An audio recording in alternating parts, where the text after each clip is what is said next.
De onde é que nós viemos? É, se calhar, a pergunta mais fundamental que alguma vez fizemos. E a resposta não está só em ossos e pedras. Está na essência daquilo que nos torna humanos. Vamos então mergulhar nesta história incrível e ver, peça por peça, como é que fomos construídos. Esta pergunta, olhem, move mundos. Moveu a ciência, a filosofia, a religião durante milhares de anos. E não é só por curiosidade, é uma busca pela nossa identidade, uma tentativa de encontrar o nosso lugar na imensa tapeçaria do universo.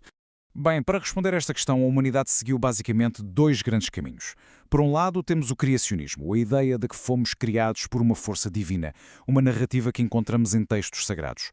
Por outro, a teoria da evolução, uma história que é contada pelas pistas que deixamos para trás, fósseis, ferramentas e até o nosso próprio ADN. Para perceber como fomos construídos, é esse o rastro que vamos seguir. Ora bem, este vai ser o nosso caminho. Começamos pelas origens, depois olhamos para a nossa base física, para o nosso corpo. A seguir, vemos como o cérebro, as mãos e as ferramentas trabalharam em conjunto. Mergulhamos na explosão da cultura, vemos como surgiu o Homo sapiens e, no fim, refletimos sobre a nossa história, que, como vamos ver, está longe, muito longe, de acabar. Pronto. Temos então estas duas grandes narrativas, uma de fé, outra de evidência. A partir deste ponto, vamos focar-nos nas evidências científicas, numa viagem que nos vai levar milhões de anos para o passado. Então, por onde é que se começa esta história? Começa pelo corpo. Muito antes de haver linguagem, arte ou tecnologia, foram as mudanças no nosso corpo que nos puseram num caminho completamente diferente dos outros primatas. Pensa nisto como a montagem do nosso hardware biológico, a base para tudo o que veio a seguir. E esta linha do tempo mostra uma coisa absolutamente incrível, a escala disto tudo. 7 milhões de anos. É um tempo quase impossível de imaginar. E pelo meio temos marcos fundamentais, como a famosa Lucy ou os hominídeos de Swartkrans, que já tinham uma destreza manual notável. Isto não foi uma corridinha de 100 metros, foi uma verdadeira maratona evolutiva. E durante essa maratona houve 3 atualizações de hardware que mudaram tudo. Primeiro, o bipedalismo. Pusemos-nos de pé e isso libertou as nossas mãos. Segundo, o polegar opositor que deu a essas mãos uma precisão fantástica. E terceiro, o cérebro começou a crescer. E o mais fascinante é que estas 3 coisas alimentaram-se umas às outras. Mãos livres permitiram criar ferramentas, o que exigiu um cérebro maior, que por sua vez levou a ferramentas ainda melhores. Um ciclo vicioso, no bom sentido. E se quisermos uma prova bem real disto, aqui está ela, a Lucy. Descoberta em 1974, ela é muito mais do que um esqueleto. É um retrato de um momento decisivo na nossa história. Porquê?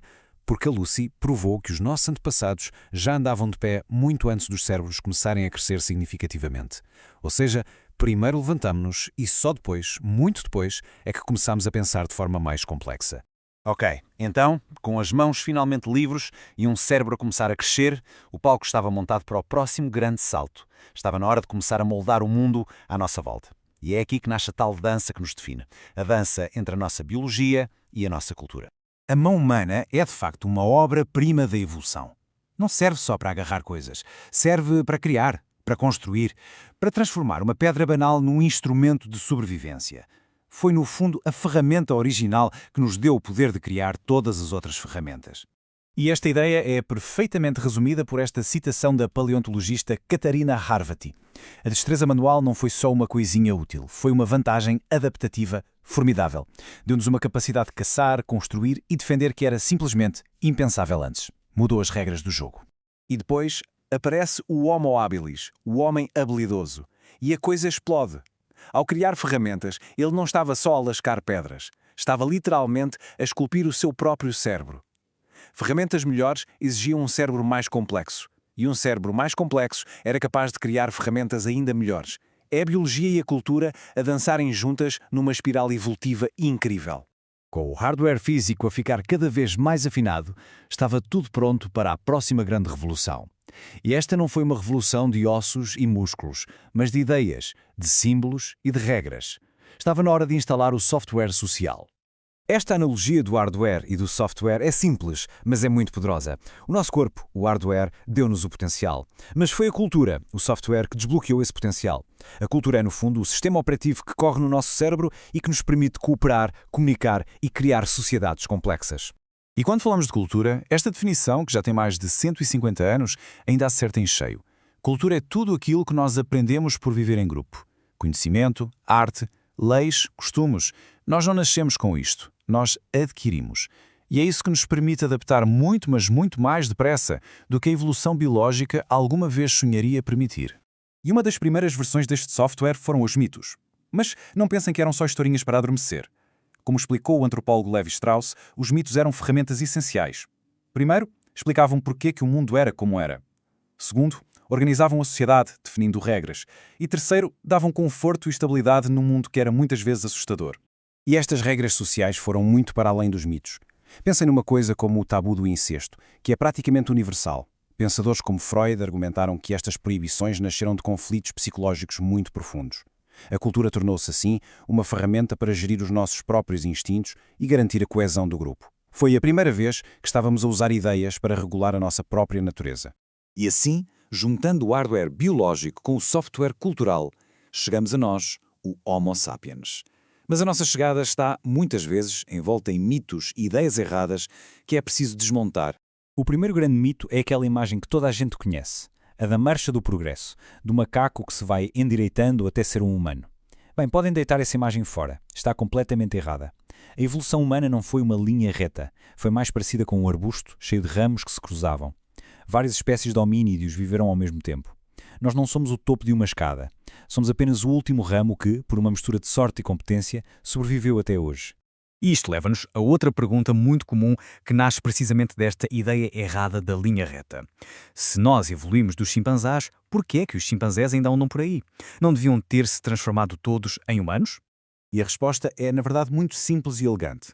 Nós não evoluímos dos chimpanzés. Nós e os chimpanzés somos primos. Pensem numa árvore genealógica. Nós e eles partilhamos um avô comum, que viveu há uns 6 ou 7 milhões de anos. A partir desse ponto, a evolução seguiu por 2 caminhos diferentes. Um deles levou aos chimpanzés, o outro levou a nós. Simples. E tudo isto traz-nos ao presente e ao futuro. Porque a nossa história não acabou com o aparecimento do Homo sapiens. A evolução não parou. Quem pensa que sim, está muito enganado. E esta é, talvez, a ideia mais importante de toda esta nossa conversa. Nós somos um produto híbrido. Somos o resultado da interação constante entre os nossos genes e a nossa cultura, entre o nosso hardware e o nosso software. E este processo não tem um ponto final. Nós continuamos a evoluir, tanto biologicamente, como, e de forma muito mais rápida, culturalmente. E assim, no fim desta viagem, ficamos com uma pergunta. A longa, acidentada estrada da evolução produziu uma espécie que é capaz de olhar para trás e compreender a sua própria história. A evolução moldou-nos, fez-nos ser o que somos. A grande questão agora é, o que é que nós vamos fazer com este legado? Para onde é que nos vai levar o próximo passo da nossa história, que está ainda inacabada?